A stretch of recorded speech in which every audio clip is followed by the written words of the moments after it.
Hello, everyone. I'm Linda Nickell, and welcome to the Happiness Hour. My guest tonight is Lisa Cuchara.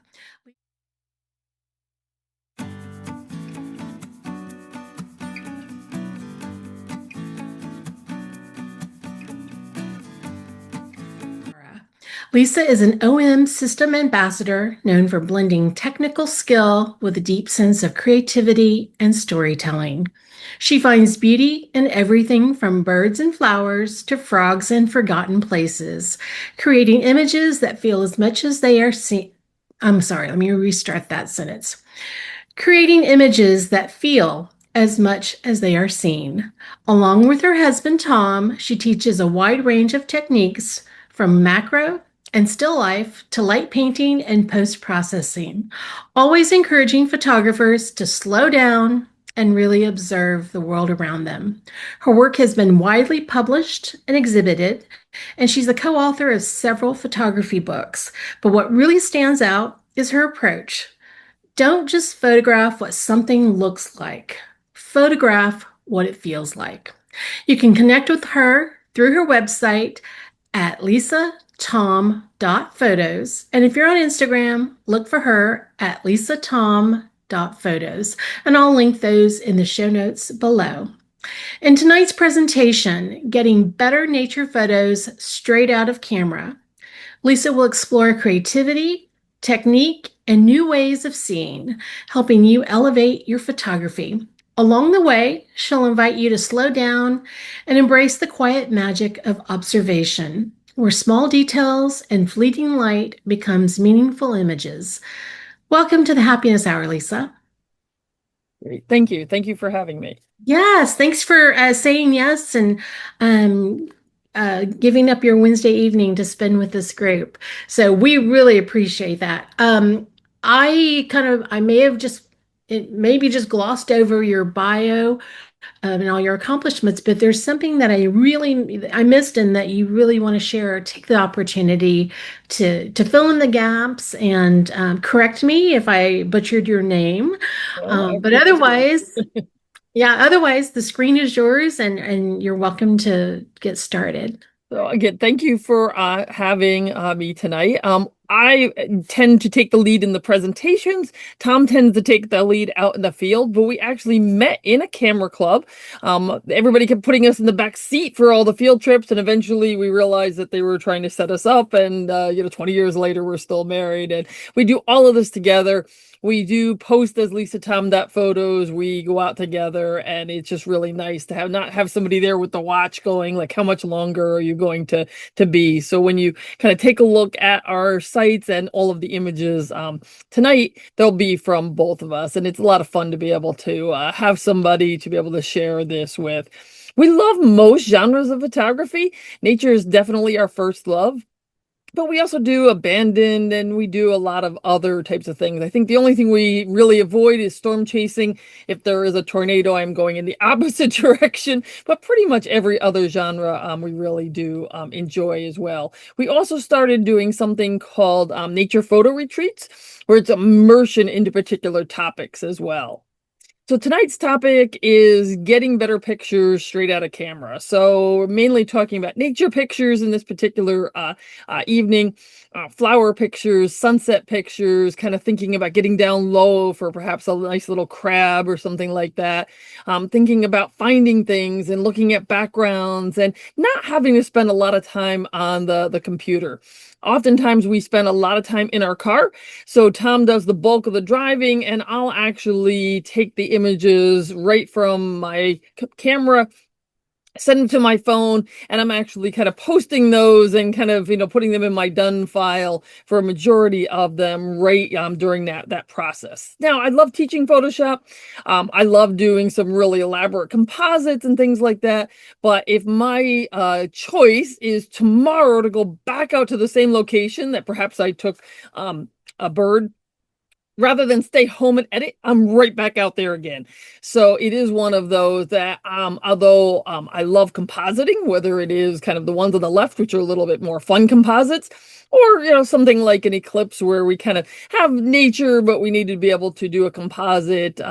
So I won't be talking about those types of topics today. I certainly have plenty of programs talking about textures and compositing and art filters and all kinds of things like that. I also won't be talking about AI tonight. That's a whole, separate genre of things.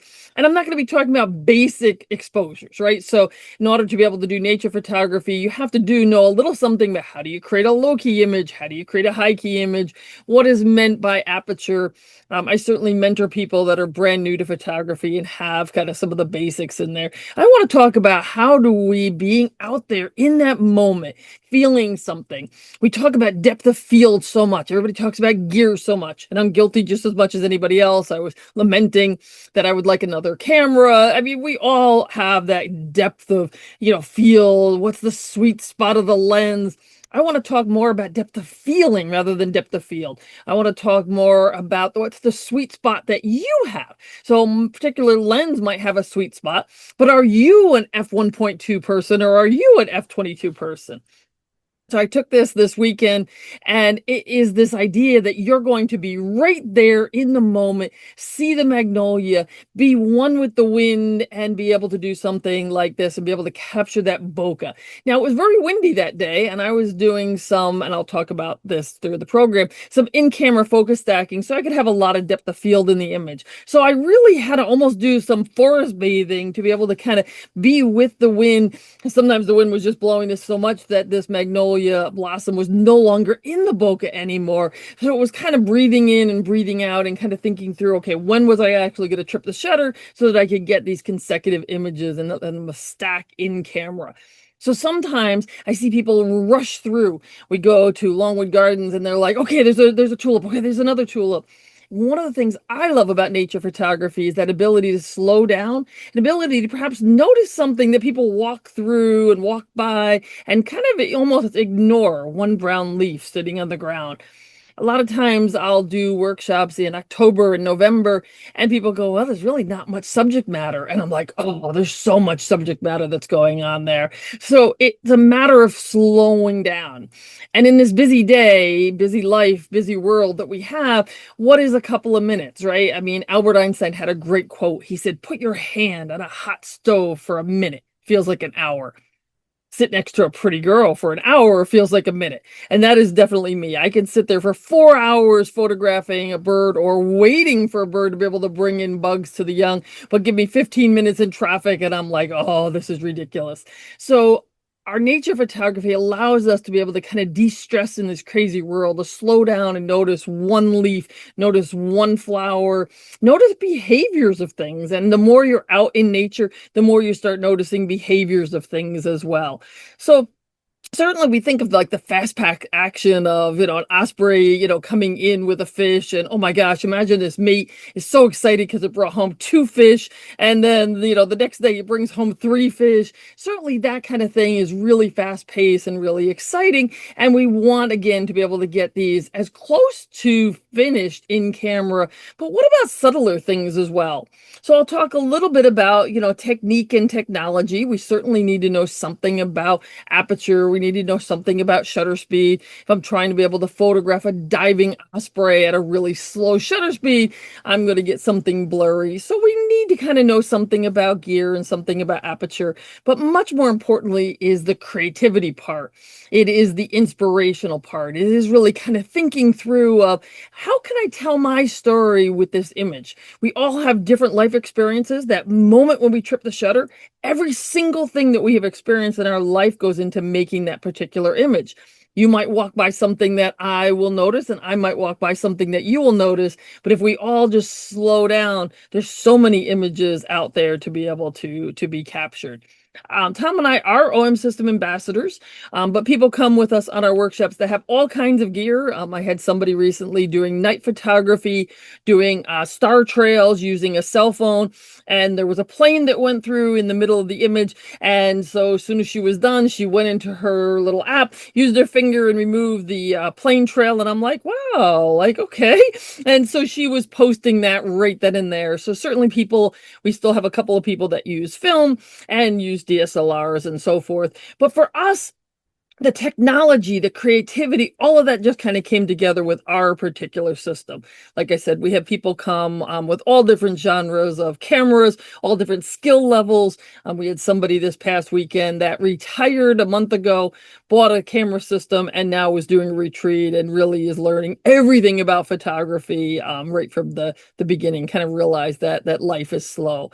So I will talk about a couple of things that are specific to OM system, but everything can be done with every particular camera system. Sometimes perhaps a little bit easier with a few of the techniques that I'm talking about, but I do have a slide that does kind of compare a few of those more elaborate techniques. What I'm more thinking about, again, isn't the gear. It is thinking about how can we take perhaps a common subject, such as an egret, and make it a little bit more dramatic, a little bit more interesting, be able to kind of notice, again, that one brown leaf. Perhaps right now you have hostas that are just coming out of the ground, or perhaps you have a few that are still dead from the winter. How can you kind of take something that we might walk by and even take for granted and kind of have a little bit more impact to it? So it's kind of knowing something about your topic. So certainly fieldcraft becomes really important. Knowing something about bird behaviors if you want to photograph birds, knowing something about flowers, something about clouds, something about insects. So kind of that fieldcraft part of it. Your gear, what is the camera system that you are using? And do you kind of know that? Could you sit there if I said, okay, I'm going to put a blindfold on you? Could you kind of find the buttons and kind of move your way around them? I tell people if you're somebody that watches TV, put the camera on your lap and during the commercials, like, can you kind of feel your way around and get some muscle memory with your camera? If you have a new lens, perhaps you just decided to purchase a new lens, kind of run through the apertures on it and learn something about those apertures. But more important, again, than the lens's sweet spot, what's your sweet spot? Some people see the world as 1.2 and want everything to kind of have bokeh and blur. Other people want to be able to use printed backgrounds and have f/22, and all of those are okay. You just kind of have to learn what your sweet spot is. And then the intersecting line here is your passion. Are you interested in this? Is it something that kind of brings you peace, brings you excitement? I love being able to be out and kind of put the stories together of everything that's going on with nature. So if you do go onto our Instagram and you put a comment that you saw us on Linda's show, I will send you this image. So it kind of goes through of what some of the features are that I'm going to be talking about in OM System World and how you can achieve those using other camera models. If you send me an email, if you're not on Instagram, that's fine too. I can send it to you that way. But the overall idea is seeing things that we see all the time in new ways. How can you kind of perceive the world a little differently? Photography is really neat in that our raw materials are time and light. Very different than most genres of art where we actually have kind of media to be able to play with. We actually have to be able to think about time as far as 1/4000th of a second or 40 seconds or 40 minutes. Light, do we want to be able to kind of illuminate everything? Do we want to be able to have a lot of shadows? Tom and I tend to love the shadows in our imagery, and I tend to think of the shadows kind of like the silences in a musical ensemble. If we take all of those silences out, it doesn't matter how well the notes are written. Sometimes then the music would just kind of fall apart. So think about that too, is that a lot of times we're like over lighting things and kind of thinking about things perhaps a little bit differently. Thinking about some of the modes that might be on your camera that perhaps you're not thinking about and exploring. There are different things that all of our cameras can do, especially if you're in the mirrorless arena, that kind of allow you to be able to be a little bit more creative. So a lot of the cameras now have kind of a high res mode, which is a sensor stacking type of scenario, and you can get really cool effects by this. So do you kind of play around with that mode on there? And it can be overwhelming. We're basically dealing now with kind of computers that have optics on them. And that sometimes can be frustrating to people. They're like, I'd rather just use my cell phone. I can just kind of get the picture. So rather than being overwhelmed by some of those technologies, look at them all and kind of say, okay, this month I'm going to just kind of play around with sensor stacking if your camera does that. And then after you've kind of played around with that for a few weeks or a month, then say, I'm going to try something else and something else. And if I came back next April, you'd have 12 more techniques kind of under your belt. Kind of practice that idea of slowing down rather than just kind of going through. We were leaving a wildlife refuge this past weekend, and I heard the people saying, oh my God, like there's nothing here. I see on the Facebook group, people are posting all these birds and all this. We walked through and we didn't see anything. I think people are just using AI. None of this is real. And I'm thinking, oh my God, there's a great horned owl over there. Happened to be near a baby nest. Oh my God, there was a muskrat over here. There's a wood duck over here. There was a really cool beetle that had turquoise colors, but they're going by just walking as if they were in a city type of environment going really fast. And they're saying there's nothing around. And I'm like, oh my God, I just took 3,400 pictures. What do you mean there's absolutely nothing around? So this idea of slowing down and kind of noticing things to be able to kind of pay attention to things as well. Neutral density filters can be really fun. Again, our media are time and light. So if we can put a neutral density, we can actually slow down and have a much longer exposure and start to be able to get things like silky water. We can put a playing around with time and kind of thinking about ways to be able to manipulate time through manual mode, through bulb mode, through live time, through live composite, ways that we can, again, be able to take something that might be ordinary, such as this lighthouse in the previous picture, kind of had a really overcast kind of day. But when we slowed down that exposure and allowed the time to be able to accumulate the colors that were in there, all of a sudden we get a really different effect that is going on there. I'll talk a little bit about cloud stacking, something that can be done in software as well as in some camera systems. And it can be a lot of fun to kind of almost look like you took some kind of paint and painted with your imagery on there. Tom and I also love to light paint. So this is something that you can do in a dark room. Perhaps you have a laundry room or a bathroom where you can turn out the lights, or you could obviously go outside in the evening. And what you can do is now again add shadows, add depth, add three-dimensionality to your image. I love to light paint just about anything. Tom was making chicken noodle soup and he goes, I have fresh carrots. I know I bought fresh carrots. Have you seen the carrots? And I'm like, yeah, I'm light painting them, so I had to plead mea culpa and bring the carrots back upstairs. It's so fun to be able to see how light can shape things. And again, those shadows kind of adding that additional balance that's in there as well. Certainly, we have a lot of cameras that have the ability to do multiple exposures. So there are times where you see something in your head. The moon in this particular case was up pretty high in the sky. And I was light painting this really cool red caboose. And I thought, oh, it'd be really neat in this particular day. We had kind of this cloudy, full moon kind of day. And so doing one exposure first for the moon and then kind of putting it down there closer.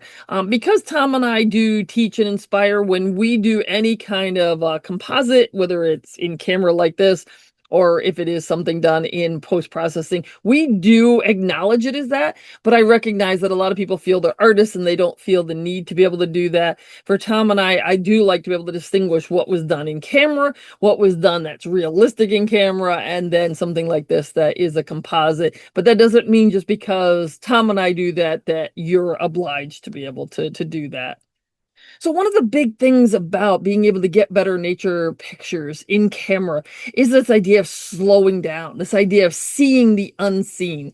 So I was photographing this moth and just kind of getting the whole moth in, kind of backed off, trying to get a little bit of a diagonal, get some interesting angle to the moth, making sure there was nothing distracting in the background.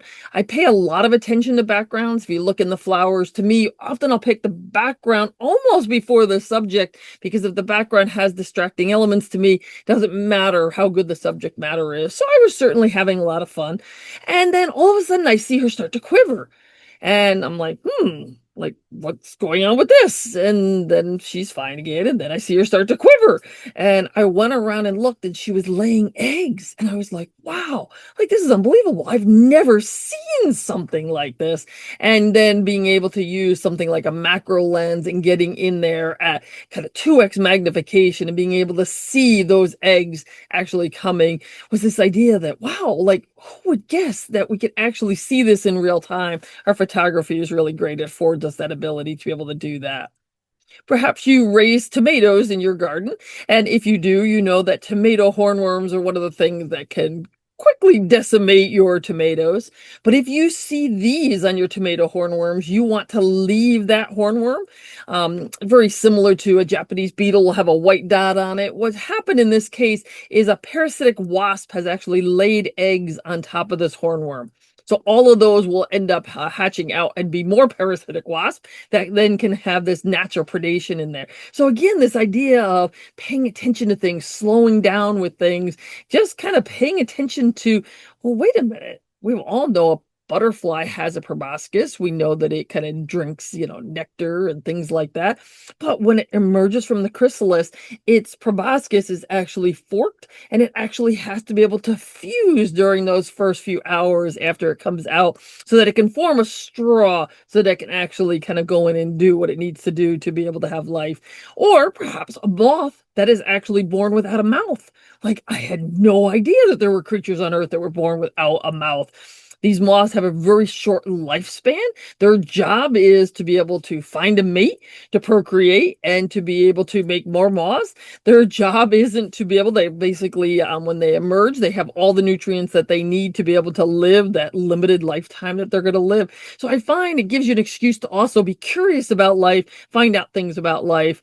Perhaps like this fly, and I was photographing it, and I'm like, wow, look at the psychedelic eyes. And then I realized they almost look like heart shapes. So when you start seeing the unseen, you start to be able to see things also that can have meaning to you. I find hearts quite often in nature, and it's kind of fun to be able to do that. For about 3 or 4 years at this particular refuge, I could see these little downy woodpeckers going after these really thin. So you remember how small a downy woodpecker is, smaller than a hairy woodpecker. And now we have these really thin reeds. I mean, they're, smaller in diameter than my pinky. And I would see the woodpeckers go and try to spend sometimes an hour or two. And 3 or 4 years go by, I have no idea what they're doing. And I'm like, really strange in the middle of winter that they're going after these little tiny reeds.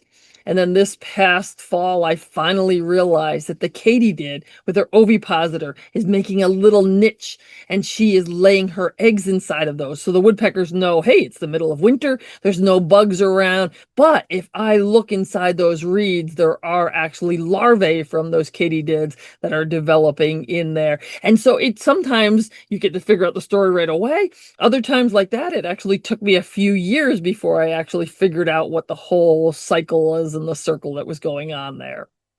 So seeing the unseen also means kind of seeing things perhaps in a different way, thinking about things a little bit differently, starting to be able to think about, again, like the heart that we saw in that fly's eyes. I was out photographing at a refuge, and we were looking for short-eared owls this winter. They were very slim in our particular area, I think because the weather was very strange. And I looked down and I'm like, oh my God, there's like a little Mickey Mouse little guy that's sitting there. So again, when you start to pay attention, so when I'm going out, I generally have two cameras on me. If I'm going out to photograph birds, I generally have two cameras on me. I have my big bird lens, and then I'm going to have like a 60mm macro, similar to your 105 millimeter macro, because it's really small and light. And if I see something like this, the birds aren't happening, you're waiting for something to happen, you can always find really cool things like this.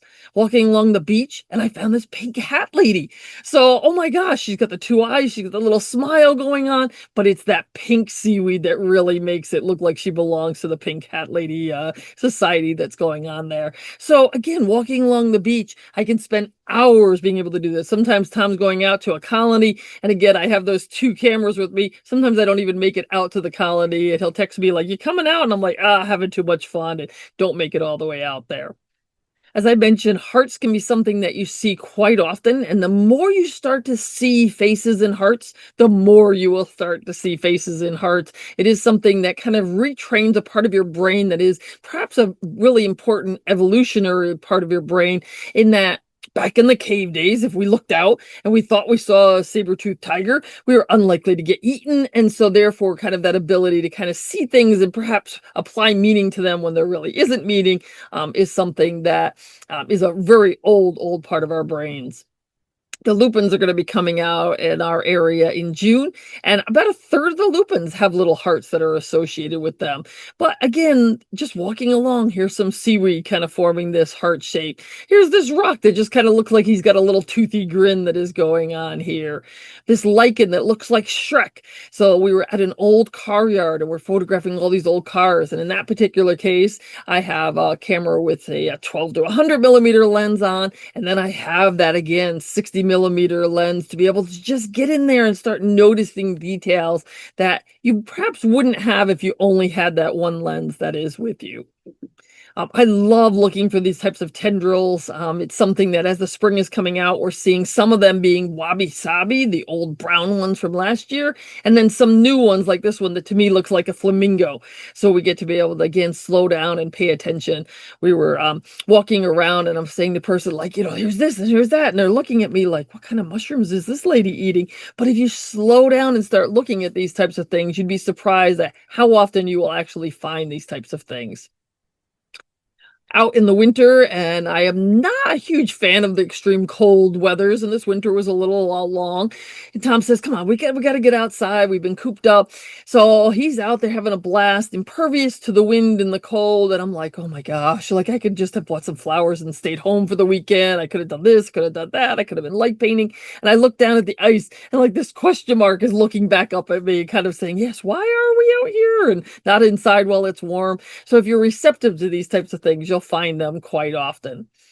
This day I was waiting for birds, and I have my big bird lens. I did not have any other lens with me this particular day, and the birds were really slow. And I looked over, and all the teasels looked like they were having like mustache competitions, and you can see those little curls that are going up in there. So it's kind of fun sometimes just to pay attention to other things.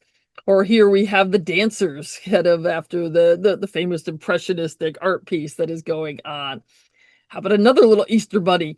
Tom and I do photograph a lot of insects in our garden, and we now know all of the bugs that eat this. So a lot of times you go out during the day, you really don't see a lot of insects. If you go out to your garden at night, you will see spiders and bugs, oh my. So we had new neighbors that moved in next door, and I said, okay, if you see us out at night and like the flashes are going, like it's okay, it's just normal. If you see me lying out in the snow in my pajamas, like it's okay, like that's just normal. And she's just like, okay, I get it, no judgment. So that idea of kind of seeing things where there really isn't, the Easter bunny, the hearts, the things, the faces, is called pareidoia. And it's this idea that, again, we see things like ink blot. We see things that really shouldn't have meaning because they're supposedly random, and yet we're applying, this idea to them. So I guarantee if it's something that you want to kind of take a look and start to be able to train your brain to be able to see these, you will start seeing them more and more and more for sure. How about one single ant? So if you have a hummingbird feeder that you might have put out, you will see those ants kind of climbing up and down to the moat that's full of water. And so I put some little greenery next to that so that they'd have something else besides like the black metal to be able to crawl on. And I'm like, wow, like they're one of the few creatures that actually will grow other creatures for the purposes of having alcohol. Like we think of humans as we're so smart, and yet we have ants that'll do something similar that is in there. Seeing the unseen. Who knew that this was a grasshopper's leg, right? It looks like he needs a razor after a long winter of not shaving. You get to be able to pay attention and see things that you just wouldn't think about or see. And the idea of slowing down can bring a lot of inner peace as well. I used to raise frogs. And so this frog I'd had for about 3 years, fed him many times over the 3 years. And then when I fed him this and kind of did this really fast, a lot of our cameras now can do, 25 frames per second, 50 frames per second. We're approaching kind of moviness. So this is a horned frog, and it's also called a Pac-Man frog. And you can actually see he's closing his eyes in order to be able to open his mouth. His tongue rolls out kind of like a kid's jelly roll. He's actually grabbing the insect with the bottom part of his tongue, not like the mouth part, like most animals would eat something. That is now sticking because it's a very sticky tongue. He's going to roll that back up inside and he is going to eat this very differently than I would think of any creature eating something, kind of by bringing it in from the underneath side of his tongue. And then being able to, again, have those eyes closed as part of that pressure, as part of that overall. You can see frogs don't have teeth, but he does have this one little hard area right in the center there. Kind of looks like like the one tooth that like a baby bird when it's pecking or something like that would actually have in there. So I'm hoping that this presentation will be a little bit eye-opening for some of you and allow you to be able to kind of think about nature a little bit differently. So one of the tips that I have is oftentimes we're getting up early in the morning or perhaps staying out later in the evening, and we don't have quite enough light, even with high ISOs of today's mirrorless cameras, to be able to take a picture where we have detail in there. And that's where I love to be able to create silhouettes. So I'm intentionally underexposing my subject. I want to be able to have a warmer background, so I'm changing my white balance. Now, a lot of people that come on our workshops, a lot of people I talk to, even professionals, say, well, they just put their camera on auto white balance. I am almost never on auto white balance. Now, I am photographing mainly in RAW, so I can change my white balance to be anything I want it to be. So why would I change my white balance in the field? Well, one is for that inspiration. I want it to look like as close to what I think it should look like right then and there.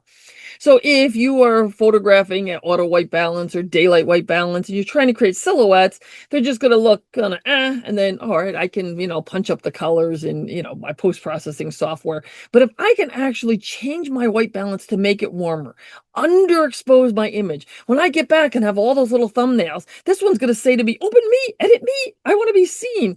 Versus, well, yes, I could open that picture and I could edit it and I could warm it up and I could darken the subject. I want it to be as close to possible as what I want, what I was feeling at the moment and what I wanted to be able to portray it. So oftentimes what I'll do is I have a custom white balance, and that custom white balance is a little bit warmer. And then I know I want to underexpose by a stop or two to be able to get this, this silhouetted, this really dramatic silhouetted. So it can also help alleviate some of the frustration that you might have. You got up early in the morning, you don't have enough light to be able to expose for these. In the image on the right, the sun is up, but it's still not quite bright enough that we can be using kind of reasonable shutter speeds and reasonable ISOs in there as well. So it can be a lot of fun. You can also do these sometimes when you find people, or in this case, a golden retriever at the beach. And I had asked the person if I could take pictures of them. What I ended up doing is flipping out my LCD screen. At that particular day, I really just didn't feel like lying down on the ground, but I really knew I wanted the sunset and wanted this beautiful show dog. And so a lot of us have articulating screens. My screen flips right down, and I was able to utilize some of that. A lot of people go, well, no, I still really like to be able to hold the camera up to my eye. That's fine if that's what you prefer to do. But sometimes using that technology that's within the camera, something as simple as an articulating LCD screen, allowed me to be able to do this. And I do that a lot of times for puddles. I do it a lot of times for, silhouettes, just to be able to not have to, get down and then get back up. I just can quickly flip it out. And so it kind of helps you to be able to, again, get as close to what you kind of think that image should be straight out of camera without having to do anything. I mentioned fieldcraft. It's important to kind of know something about your birds and kind of know something about what they're going to do so that you can be ready for them to be able to do something as well. So I know some people are very afraid of high ISO. It's something that I mentor quite a few people that tell me, well, my pictures are kind of blurry or my pictures are kind of noisy. And then they're at ISO 200 or 400 or 100. And they go, well, I anything above that, it's going to be noisier.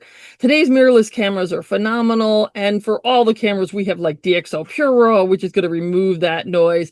If you're using those really low ISOs, your shutter speed is not going to be able to be fast enough. So I had one person and I did about 4 sessions with her before I finally convinced her, okay, I want your ISO to be 2500. She says, I never go above 400. And so after these, really noisy, underexposed pictures, finally convinced her to bring it up. And then all of a sudden she was able to open up and say, wait a minute, now I can get some of these action. Now I can see some of this thing. So sometimes we have preconceived notions that might be held over from film days. Like some people still have a UV filter, which was very needed on a film camera, but we have a UV cover, basically coating on our mirrorless cameras and digital SLR cameras that we don't need that anymore. So sometimes we have things that are kind of leftover vestigial type things, bad behaviors, just things that are learned. Kind of the old story of somebody goes over to the house and watches her cook the roast, and she cuts off the ends of the roast before she puts it in. And the guests say, well, why do you cut off the ends of the roast? She says, I don't know. That's the way my mother did it. That's the way she taught me. So she asked her mother, and her mother says, I don't know. That's the way grandma did it. So they call grandma, and grandma says, well, I had a really small oven. We had to cut it off to fit it in the oven. Don't throw away the meat. So sometimes we do things we're not even kind of realizing that we're using some of those things that, so think about things a little bit differently as well. One of the questions I get is like, how do we find all of these things? How do we see all of these things? Well, one of the things, as I mentioned, is we walk slow, we drive slow. If we're going through a national wildlife refuge, we are driving between like 1 and 6 miles an hour. And the speed limit's usually 15, and most people are usually going 15 or more. We were going around really, really slow. And then all of a sudden, right at car window level was this barred owl that's sitting there. Other cars had driven by in front of us, did not notice this bird. There probably were 8 or 9 cars before us that just drove right by. It blends in so well that unless you kind of slow down and pay attention. Same with kind of walking, like really like stop, slow down, listen. If you have the Merlin app, that helps you a lot for birds. It'll basically tell you, oh, the Baltimore Ur is over here and the cedar waxwings are over here. It kind of gets you this idea of what you're hearing in the woods and, oh, take this path versus that path. But this idea of slowing down not only helps you to notice things, but it helps you be able to find things as well. Every hole that we see, we stop at. It could be a national wildlife refuge that has 8 boxes. We stop at every box every time. And sometimes Tom goes, come on, we've stopped at this box, 800 times. We've never seen an owl here. And then the next time, all of a sudden, there's an owl there. Every hole. If you live in an area that have a lot of holes, what you want to do is actually put in like the GPS coordinates of all the holes. And when you're out and about on your walk or your drive, you want to stop at each hole. What you're looking for is the absence of the hole, because a screech owl is going to blend in so well that you won't even notice it's there. You'll just kind of drive right by it. So one of the ways that we see a lot of owls is we're really paying attention to every hole, and then we know where some of those holes are on places that we frequent a lot, and we're looking in that case for like the absence of that hole as well. We do a lot of trips like the puffin trip we're doing in Maine. I was hearing people talk about, pelicans. If you have a chance to be able to get outside and photograph something, like get out there and photograph it. Like just experience what's going on. Find what's going on in that particular time of year that is near you or that you can travel to. Right now, the male ospreys are diving for fish like crazy. They have to be able to bring all the food in for the female. She might hunt once in a while, but he is really providing 99% of the food while she is on the nest with the eggs. And then for the chicks, when the chicks get a little bigger, sometimes she'll kind of want to take a little span, and she might decide to be able to go off and kind of have a little bit of fun with that. But for the most part, he is doing all of that. Again, don't just kind of take that picture and then chimp. I see a lot of people, the great blue heron got the fish, and then they're now, and they're looking at the back of their camera and they're so excited. Well, you don't know what's going to happen in that next step. So kind of keep following through with that. This one actually jumped up on top of the other one, grabbed it by the neck. Like, oh my gosh, who knew that, these beautiful spoonbills could be, so aggressive like that. So sometimes we're also enamored and we're kind of into that chimping mode. When we're doing bird photography, we actually have imagery view off. Because if you have imagery view on, you're looking at the picture before you. You want to be able to make sure that you're seeing what's going on in real time, versus if I'm doing like night photography or other types of genres where you can have that imagery view on and be able to see that immediately pop up that's in there. Looking for things coming down at strange angles as well, kind of positioning yourself of kind of knowing where some action might be happening. And the more frequently you go out, the more frequently you're going to be able to see something like that. I mentioned that a lot of the cameras now are having what's either called sensor shifting or pixel shifting. This can be really great for huge detail in images. They basically, again, depending on your camera model, it might be called high res, might be called pixel shifting, sensor shifting. What's happening is during the actual picture, the sensor is moving. What that's going to do is give you less chromatic aberration, more detail, less noise, right? Noise is random. So if you take 8 pictures or 12 pictures, or depending on whatever your camera model will do, the noise is random. So you could take something at 25,000, 800 ISO and almost have no noise in it. Well, wait a minute, that's kind of mind blowing. So again, that frees you up to not worry so much about your ISO if you can do those types of things. We were photographing a great horned owl, and she was on beautiful light, had some chicks in the nest, and then she flew off into the dark, dark woods. So we went from 400 ISO for birds that were basically, sitting still, and we put it at 25,800 and did a high res picture, and was able to really, with no noise, be able to, achieve that purpose. So there are advantages to doing that. So like I said, take a look at your menu, see what that can do. Or if you're ready to be able to purchase your next camera, think of, well, do you do a lot of landscapes? Would high res be something that is useful? Are you kind of considering something that you might want to have less noise and better image quality that is in there? So what it's actually doing on that sensor shifting is actually, again, moving the sensor during those pixels, and it is going to be combining all that information. So if this particular pixel has, the tree in it, that's going to be in the same spot each time. And then the noise is going to be random, and therefore it's going to give you a much cleaner, crisper picture. And it can be something that also yields a larger image. So if you're also trying to then crop into that image, you kind of have more better pixels, not just more pixels, because more pixels isn't always better, as we kind of know.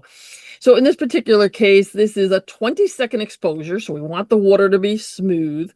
And this is high res mode, so it is actually stacked 8 pictures together. So obviously it's going to take a little while. This one is on a tripod, and it's going to give you, again, this just kind of better color quality that is going on in here. This particular one is 10 seconds, and again, 8. So we have, over a minute exposure that's going on here, but the water is moving through here, and it does really interesting things to the water because the water isn't in the same spot during all of those as well. You start to be able to, again, manipulate time, manipulate what is going on. Light and time are these great variables that we can kind of start to be able to play around with, and you can start to create kind of these moodier types of images rather than just the one that you might get if you just kind of, okay, take this picture and then move on to something else. You can do high res for birds as well. It just can't be a bird that is flying, because obviously it's taking multiple pictures and then stacking that. But you'd be surprised at how many birds will sit still. Eagles sitting in a tree. This juvenile night heron, he sat there for quite a long time. I don't know if he was still kind of hoping maybe his parents would bring him back food or what, but you can do these. And so in this particular case, the bird was much further away. So by cropping this in, we had better quality and a bigger picture to be able to do that with as well. Night photography can be really complicated. So again, if you have that ability to use some of the technology to be able to perhaps focus on the stars, that's going to help you to make sure that you have those images that are really sharp in there, and being able to kind of think through what's going to be during those star tail type of images. These are getting a little harder to do. There's a lot more satellites up in the sky. There's a lot more cloudy nights. So it's one of those that you also have to, like we always say, well, people have to, get up early for sunrise, get up, stay up late for the golden hour type of thing. You kind of have to also be ready to, if you want to be able to create these, say, okay, like, sometime this month, I'm going to, run out and do this. If you're just relying on, okay, I have, the 19th and the 20th are my days to do night, you might kind of get skunked in there. So you got to kind of think through. And then looking for interesting things to put in there as well. So I'm always looking for great subject matter to be able to put in there as well. We have a lot of abilities to do things like a high ISO test shot or to use night vision to be able to kind of see a little better. So again, the better quality that you can have to kind of compose and see your image is going to help a lot. So I know Nathan Farb recently passed away. He's an Adirondack landscape photographer. I guess he did other genres, but that was kind of what I knew him for. And he would always have his big medium format film camera out there, but he would also have his Polaroid camera out there. So he'd take the picture first with his Polaroid, make sure he liked his composition. Then he would put his big, medium format camera on there. You can crank that ISO up and be able to make sure, like, is my composition good? Is everything in focus? Everything look good? And then bring it kind of back down for the image that you might want to do. Or if your camera has the ability to kind of have a night vision mode where you can actually turn that on. It's basically like watching a Tom Cruise movie and you put the night goggles on, you'd be able to, without changing your ISO, be able to kind of see in the dark. And it's kind of fun to be able to do that. Neutral density filters are awesome. So they're filters that you can put onto your camera and they allow you to be able to increase the amount of time for doing things. It's great for ICM, intentional camera movement. It's also great for being able to make clouds and water kind of have silkiness. And you can also have some cameras that have live neutral density filters in there as well. So certainly there are times a physical ND filter is going to be something really important, such as during a solar eclipse. And then other times that you can use this for kind of creative purposes, or again, if your camera has the ability to kind of do some live neutral density photography. And what's nice about this is that you get to kind of pick how much time you want on those images. So in my bag, I have a 3-stop, a 6-stop, a 9-stop and a 15-stop physical filters, but then I have a little bit more than that available to me in my camera. So if I don't want to carry those filters around with me, I also have them there. I do like them for ICM. So for ICM, for simple ICM, I often like to be able to get like a half a second or 1 second handheld exposure. And I can just quickly have a button programmed to my live neutral density. I can turn it on, do my ICM, and then turn it off and kind of go back to doing some regular types of photography. For again, trying to look at an average scene on a main coast, how do you kind of again make it a little bit different? Those long exposures are going to be able to make it a little bit more unique. And again, trying not to be able to do something that I've got to go back and kind of manipulate it afterward. As I said, there's a time and a place for that. I love teaching like step and repeats in Photoshop, but I really love the fact that I can take this image of a waterfall and go back and go, yeah, I'm just going to post it as it is. I don't need to be able to do anything, with that particular image, because again, my joy comes from mainly being outside, be able to experience the salt water, be able to hear the osprey crying, to be able to see the eagle try to steal the fish away from the osprey, to be able to see that katydid lay her eggs.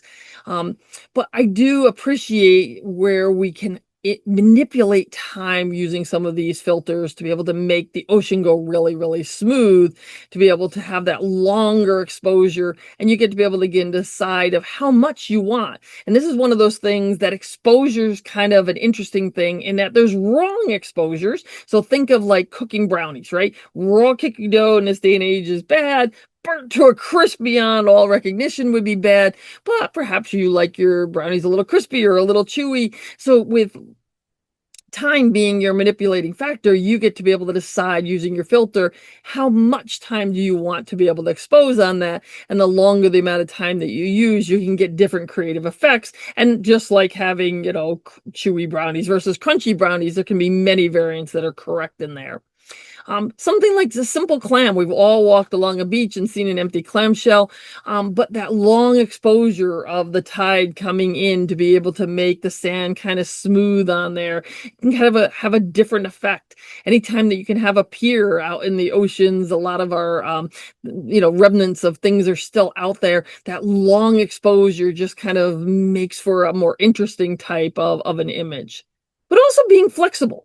So if you are out there, as I mentioned, I often will have two cameras with me. This particular day, I had my 90 millimeter macro lens, and I was doing some focus stacking with these cool little shells. There was this huge pile of shells that I found in this fishing village, and it was an overcast day. There was no real chance of any kind of sunset or anything like this, and we were making the best of kind of this overcast day and having fun. And then all of a sudden, this little sliver of light came through, and so I have a button program for some of these things. And as that little sliver of light came through, the world turned pink. And so I went from focus stacking, turned that button off, and then I went and turned on my neutral density. I didn't have to run back to the car and get a filter.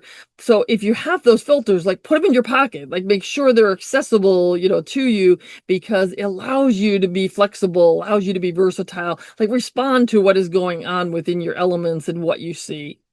I mentioned I also like live neutral density for things like ICM. There's lots of really cool things we can do with intentional camera movement to be able to kind of manipulate things. And I especially love to do them kind of in the middle of the day. Sunrise, everybody kind of knows what to look for, and the light, sunset, the same thing. But like that Jimmy Buffett song, like it's 5 o'clock somewhere. Well, like it's noon somewhere, right? I mean, you can't just say, well, I'm only going to photograph between 6 and 9 in the morning and the evening, and then I'm not going to photograph between 9 to 5. Do some ICM, manipulate time in the middle of the day, have a little bit of fun with some of the things that you can do in the middle of the day. And you can do zoom bursts. So with a zoom lens, you can actually zoom the lens during the exposure. And it's kind of neat sometimes, where I love that the middle doesn't zoom as much, and then depending on the speed that you zoom it and the distance that you zoom it, you can get these really cool effects. You're not always going to have the same success rate with ICM. Definitely, as far as like getting good pictures straight out of camera, I'm probably 1 in 10 for my ICM, versus for my flowers I'm 9 in 10, and my birds I'm 8 in 10. You're going to have a lower success rate for the the kind of the blurrier pictures, because there's a fine line kind of between, well, this is just a ugly blurry picture, and like this is an intentional camera movement type of picture. If you have a graduated neutral density filter, this can help you balance out bright skies in foregrounds or waters in foregrounds, and you can actually turn that filter around so that you can be able to kind of play with that as well. You can actually kind of pick, again, just like you would on a physical filter, how much neutral density that you want, and do you want this to be something that is going to be a soft filter, a medium filter, or a hard filter, and you get to kind of decide that on your filter. So they make some really good graduated neutral density filters. If you're doing architecture, you probably want a hard filter. If you're doing more landscapes, then you probably want, for seascapes and landscapes, a softer filter, so that you can kind of have this gradual effect going down and down and down, and be able to kind of not have to do as much HDR. Definitely was a time in our photographic abilities that I was doing HDR of almost all of our images, and now our cameras have much better dynamic range, and we have things like ND filters, graduated ND filters, live graduated ND if your camera has that. So I'm doing HDR much less, and when I do it, I'm doing a lot less stops for that as well, so that I can kind of not have to worry about that same again, post-processing time that I'm going to be doing that. There's something really satisfying about getting the osprey. He's diving down, he got the fish, and you're like, wow, like this is it. You don't have to do anything to it. It certainly used to be also that we had a focusing system with our film cameras and our DSLR cameras, where the center focusing point was the strong point. I know with my older DSLR, if I wasn't on the center point, my odds of getting anything in movement being in focus was hard. Now I have 1,053 focus points, and they're all equally as good. So a lot of our cameras are just much better at not just dynamic range, but also better at being able to have lots of ability to be able to focus rather than just on that central focusing point. I mentioned the LCD screen. So again, a lot of people really can't get over, like they want that camera right up to their face. And there's a lot of value to that because if your elbows are tucked in and you push that eyepiece right up to your forehead, you basically created kind of your own little tripod triangle that's going on. But don't be afraid to flip out that LCD screen. That image stabilization that we have nowadays is really phenomenal. You can very easily being able to hold that. And again, I could hold it vertically a lot to be able to get more interesting compositions sometimes on things as well. So I'm trying to be able to think about, again, that moodiness that's going on, that steam that's coming up off the water this cold morning in this particular fall day. So thinking about, again, that depth of feeling much more so than the depth of field. Certainly we need to kind of balance the field craft. We need to balance what's going on with the techniques and the gear. Everybody always wants to be able to buy a new lens, a new camera, a new ND filter, but then practice playing around with how to be able to use these as well. The one thing I wish my particular camera had, I think Nikon has a big advantage, is kind of looking at multiple exposures and kind of playing around with that.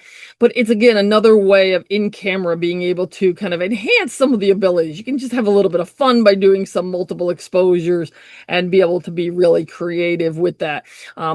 Canon and Nikon usually have a few more ability to be able to do those multiple exposures and to be able to kind of choose some of the blend modes that you can do those multiples for as well. But you can have a lot of fun with it sometimes as well. So this particular day, we're out there doing a full moon workshop. And I said, just for ha-has, like, what if we lived on a planet that had 5 moons, right? So this is something that sometimes, you're just trying to, like, all right, once you've taken a picture of a full moon and another full moon, another full moon, like, what can you do? Sometimes just, think outside the box and kind of have a little bit of fun with it as well. Perspective can be great. So this is the Edge in New York City, waiting for that full moon to be able to come up and to be able to illuminate and silhouette those people that are sitting out there on that cantilevered balcony, waiting for that moon to be able to come up over the lighthouse or the structure. And you can do things like photo pills to be able to kind of do the technical part of it, and then being out there and kind of waiting and hoping that you're kind of in the right spot for this. This particular day here, we had planned to go down to, so we're somewhere down in Georgia, and we were going to this pier, and we had mapped everything out. So we are going to be there on a full moon night, and we get there and there's no pier.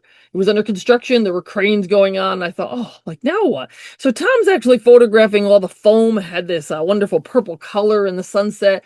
And the moon's coming up in the east, the sunset's in the west. And I thought, well, what if I did an in-camera multiple exposure? So I take the picture of the full moon. I text Tom. He used to play basketball and referee basketball. And I said, oh, why did you catch the moon? And so, like, in camera, like, I didn't have to do any kind of post-processing. Certainly all of us could easily do this in a phone app, in a Photoshop type app. But there's something kind of satisfying of knowing it's done in camera, and I don't have to do anything, to it. I have so many pictures that are sitting in my computer waiting for me to be able to do something, to them, that I've kind of now started to say, okay, I'm going to take less bad pictures and I'm going to intentionally kind of create more good pictures. And when I say take less bad pictures, I mean, like, the bird's going away from you. Like, how many pictures do we need of a bird's butt, right? But you get excited. It's a bird. Oh my God, it's an eagle. It's flying. And then you're like, okay, I now have 333 pictures of an eagle's butt, right? So sometimes getting better pictures straight out of camera with our nature is also knowing, like, what not to take as well. Making sure that the bird is big enough in the frame, kind of thinking through, in this case, making lemonade. And in other cases, kind of thinking of the images that we're not going to take as well. In this case here, the moon was coming up about 90 degrees, kind of more where the headlights are. And so again, that multiple exposure is kind of fun. It can be something that it just gives you that ability to kind of play around with a little bit.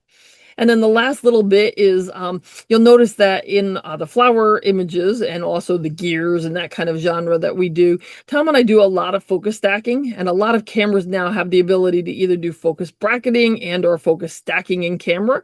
So bracketing is where you're actually going to take a series of images and each time move the focus a little bit further and further away from the camera. You could do this with a Canon Rebel and using the DPP software and hook it up and actually just move that focus point a little at at a time. You could put this on a focusing rail with a Canon Rebel, so it can be done on any camera system. But some of the more modern cameras have the ability to do it in a more automated way, and some of them have the ability to then focus, stack, actually assemble that final thing finally together in there. So what I want in my flower images, I want a background that has a beautiful blurred bokeh, and yet I want every single detail of that image to be sharp. I want all of this flower to be sharp. So I think I grew up my whole life kind of in my photography. I've been photographing since I was 13. And like I didn't really know my sweet spot. I knew I wasn't a 2.8 person, although I can appreciate using a lens maybe sometimes and getting just one curl of a flower. But when I look at this poppy at 2.8, there's really nothing sharp on it enough for my taste. And when I look at f22, the background's just way too distracting. So focus stacking was kind of like Goldilocks, like, this porridge is too hot and this porridge is too cold. And when I discovered in-camera focus stacking, I was like, oh, this is just right. Oh my God, it's like miraculous. So it gives me the ability over and over to be able to have all of my subject be completely sharp and to be able to have my background be completely blurred and not distracting, have that bokeh that's there. And it's something that kind of distinguishes, if you look at my the flower pictures that Tom and I take, and again, it would be similar genres with gears and other type of subjects, but we tend to do it especially a lot with our flowers and our insects, and that allows you to have a much greater depth of field. You don't have to carry backgrounds around. Some people like to photograph at f22 and they just bring their own backgrounds around, so therefore they get the effect of f22 and they just use their own backgrounds.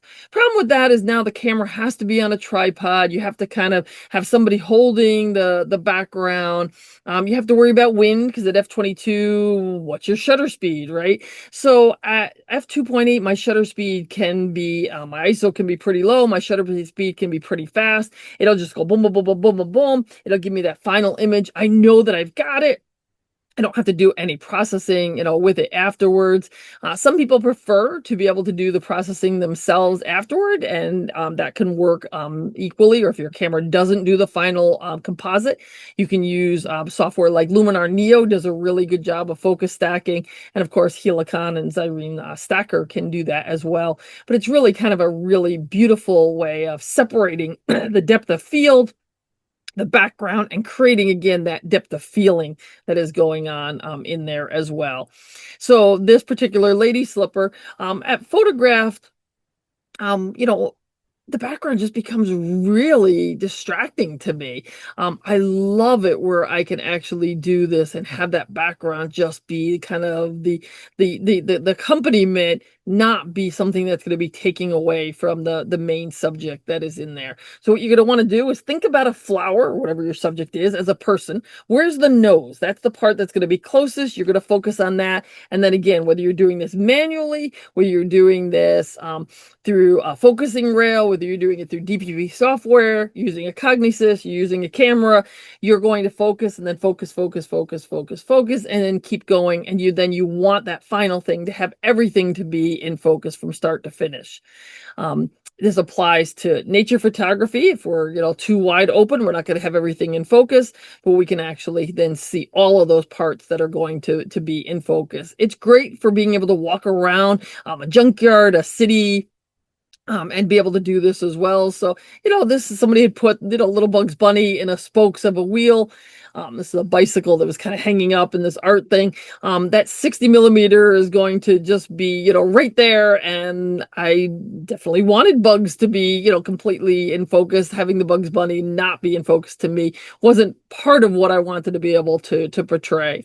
So play around with this, like get something out like Hershey's Kisses and kind of think about, your depth of field, kind of think about perhaps playing around with some focus stacking. If you're going to do this, the first time, do it with something inside. I had somebody recently I was mentoring and they messaged me and they said, I don't think this is for me. I'm trying to focus stack these bees. And I'm like, bees. No, no, no. That should not be the first thing that you try to be able to focus stack, right? Start inside, no wind. Start inside something that's not moving. Then kind of progress to something that is going to, be, a little bit harder. So kind of think about your aperture, think about your also plane. So, right, if we have things that are kind of lined up linear, so if you're trying to photograph butterflies, can you get the wings kind of to be this way rather than to be this way? This particular area here, there's very little depth of field. And that's where we need kind of to be able to either, your aperture or to be able to do some focus stacking. So being able to think about that plane all the time. I like to be able to think about my camera sensor as one piece of bread, and then my other subject as the other piece of bread. I don't want my tomatoes, my lettuce, my pickles, my food to be able to fall out. So I'm really trying to be able to all the time think about how can I get this to be, the planes to be equivalent. That's going to increase your depth of field right from the beginning, regardless of your aperture. And then if you want to kind of take a little further, it'll require you to do less focus stacking if you choose to be able to do that as well. How am I doing, Linda? Is this time-wise good, or do I have more? You tell me. You're butting right up against that hour. So if you want, Okay. if you have it, if you've got a little bit more, Yeah. no one's going to complain. I promise you that. Okay. Thank you. So often when I'm looking at what I'm going to have for a subject for a flower, I'm thinking just as much about the background as I am about my subject. I'm looking for a subject that's going to be interesting, but also going to look for a background that might be complementary, one that's not going to have competing elements in here. In this particular case, I could see the bokeh. So when I'm kind of thinking about where I'm going to put my camera, I'm going to try to be able to get those flowers to be right between those wonderful bokeh balls that are going on in there, and then letting that camera just focus, focus, focus, focus, put it all together. What's really nice is immediately if it's good. If your camera only focus brackets, sometimes then you get home and go, oh, like I didn't have quite enough stacks. So I love the fact that if your camera can do it for you, you kind of know right away if you have that or not. So the other part is a part of photography that some people have embraced and some people really it kind of bypassed really quickly. It's kind of this idea again, what do you do in October, November? What do you do in the months that perhaps you don't have as much, beautiful flowers that are going on, or some little pelican babies as was being discussed in the beginning. So wabi sabi is this idea that things that are old and decrepit can be beautiful type of subjects. So this is one leaf that is hanging on into late January. All the other leaves on this bush have fallen off. And when you can focus stack this, you separate the background out completely. You now have all that leaf be sharp. And I've now taken one leaf and kind of made it to be something interesting. So wabi sabi is a concept that's kind of more Japanese type of concept, but I'm finding that it's getting more and more embraced in our Western civilization. And it also has to do with, like, if anybody met Tom, he's got a terrible sense of humor. He makes me laugh every day. And so the laugh lines are there, right? Would you give up those laugh lines just because it means you're getting older? No, it means he's made me laugh all the time. So it's kind of this idea that we can kind of appreciate all of the cycles of life and also not worry about perfections. If you've ever competed in a camera club competition and maybe you submitted an image that had a flower and it had some spots on it, the judges usually say, oh, I wish you had picked a better specimen. Like, just go wabi sabi and pick something that is just completely, past prime, completely, dead, drooping over, frost covered on there. Like, start to be able to notice, and you'll see that if you notice things now that could be in your attic, in your basement, the dead hostas that might line your sidewalk in the winter months, you'll see that all of a sudden a lot more subject matter is actually going to open up to you. Like I mentioned at the beginning, one leaf can be really phenomenal to be able to kind of pay attention to. The very end of October, how do you still find subject matter that's out there? Well, if you're looking for that wabi sabi type of subject matter, you're still going to be able to kind of see those types of things that are out there. This particular refuge, I usually again bring my macro lens and then my big lens. Tom was immediately out. He, loves the birds. He does this kind of photography as well, but his choice is going to be the birds. About 50% of the time I never even make it out to the birds. So we brought a group out there and we're seeing all these great, cobwebs, all different designs that are going on here. And people said, "Oh, I'll photograph them on the way back out." Well, what happens is once the sun comes out and the wind comes out, all of those are gone. So it's again this idea of if you have a subject in front of you, photograph the subject in front of you. Yes, you might have FOMO, fear of missing out. There might be something further down the path that you could have, would have photographed, but the subject that you have in front of you is the one that you want to be able to photograph. So I mentioned that some cameras can only do focus bracketing. Bracketing is the process of moving those images, and stacking is that final thing. But again, all cameras can do this, whether you have an old Canon Rebel or if you have a new modern, a mirrorless camera. It's just a matter of how much, work is going to be on your end versus the other end on here. This particular one was 90 stacks. I found this little guy dead in my basement, and I thought, oh, he shouldn't die in vain. I don't think I'll focus bracket him. So this is actually taking a very small increment and then 90 stacks going back and back and back. And I just love the details in here. I probably could have gone another 100 stacks because you can see the far wing isn't quite captured in there. But I like it because it kind of adds a little bit more in some sense, in that you can see the parts that are close and then see those wings being further away. It just gives you, details that, again, seeing the unseen. Like, we all kind of know when we, hear him buzz by, but you really know what that face really looks like that is in there. So a single picture often just isn't going to have enough depth of field for my sweet spot. At f/22, I'm fighting both the background and I am fighting what is going on the wind or the exposure length. If I'm focus stacking in camera, I know I have it and I don't have to do any additional work to it. You can focus stack in Photoshop, but Photoshop is pretty weak. It'll do really good like landscapes, like if you give it 4, 5, 3, 3, it'll do pretty good there. But it's really weak when it comes to kind of some serious stacking and being able to go from there. I'd much rather do Luminar Neo in that you can drop the pictures in and it really does an automated way without you having to think about it. Or if you get really crazy and addicted to it, then you're going to want to be able to use a software like Helicon. But you can see in this case, I really think that my in-camera one is definitely better than the Photoshop one. And it's pretty comparable with the one that I would have to do a lot more work to be able to do in the software. So it's something that for me, I've kind of done these comparisons and kind of know that this is something that I love in this case. So what I'm looking for is backgrounds that can be complementary. So kind of colors at opposite ends of the color wheel. The cooler tones kind of come toward you and the warmer tones go away as well. Oh, there was a question about the lighting on the bee. So this is done with an AK diffuser. If you're into insect photography, macro photography, 99% of it is being done with a flash diffuser.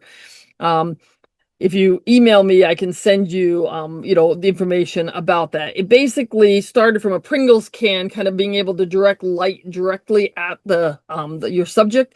So this has now evolved to be a really soft diffuser that just kind of amplifies the light, brightens the light, and it is something that if you're kind of looking on, Instagram or name your field that you're looking at, most of the insect photography is now being done with these flash diffusers because it just gives a soft, beautiful light to things. You're not fighting harsh reflections that are going on in there. There was a picture way back of the diffuser, but I'm happy, Donna, if you email me, I can send you the information about it because for, like I said, for insects, it is definitely the way to go. Right now we're into spring and I love being able to go to like a tulip farm when there's a little bit of dew. First of all, most people aren't coming out yet. It might be an overcast sky. And I love this being focus stacked because it kind of looks like Fibonacci's number kind of going up and up and up, and then all of those drops that are going in there. This particular one was done with a macro lens, and I couldn't actually get all of the chrysalis in here because I was using a 90mm macro lens and I wanted to keep it at 2x magnification. So this is actually a Vertorama macro image focus stack. So I focus stack, focus stack, focus stack, and then I combine the three of them kind of using, our panorama vertorama type software that is going on there because I wanted to keep it at 2x magnification. I want to be able to show all of the dew from the morning, that golden rim of the monarch chrysalis that is going on in there. So the dewdrops, I'm not a morning person, but photography gets me up early in the morning because I want to be able to see the dew. I want no wind. I want the insects still to be completely covered in dew because I'm going to be doing focus stacking even on my insects. I want to be able to kind of get out there before things are moving around. So one image, kind of a little bit distracting and cluttered, but if I can do focus stacking on it, I can kind of have that ability to be able to, again, separate my background out there. So it is one of these things that is kind of fun and addictive to be able to do. So I think I'll end on this one. I am happy to answer questions now. If you think of a question, like, a week from now, I'm happy to answer questions. If I inspire you to be able to photograph something, I always love it when somebody like emails me, tags me, sends me a link. So it is a fun thing to be able to see what happens as well. So thank you very much. And I think I only saw like 2 questions in the chat, but if people certainly happy to answer any additional questions. No, I think you caught them all. Let me just say, wow, what a fantastic presentation. Lots of wonderful photos, Lisa. And you just clipped through them and you didn't miss a beat. And I, uh, who was it? Somebody in here said, I'm gonna have to watch this again on YouTube and slow it down and back it up because I really want to absorb everything she's saying. And I wasn't as familiar with your work. I had just really found you on Instagram, and then I went to your website, and I thought, oh, I'm wondering if she would do this. And then when you said you would, I was really excited to have you. And then because I didn't know you, and I didn't really know a whole lot about your work other than what I could see on your website, and you just gave us like tenfold of all the stuff that you've been hiding somewhere on a hard drive. So thank you so much for sharing everything you know, and you didn't hold back. And um, I'm going to share the chat with you because I am not the only one saying, what a wonderful presentation. All these photos are fantastic and all the information. And I really want to thank you for coming and sharing with this group. I know you didn't know me, and for you to say yes, it just really means a whole lot. So thank you, thank you, thank you. All right. I'm just glancing here, just nice comments coming in. So I'm going to go ahead and close out this session.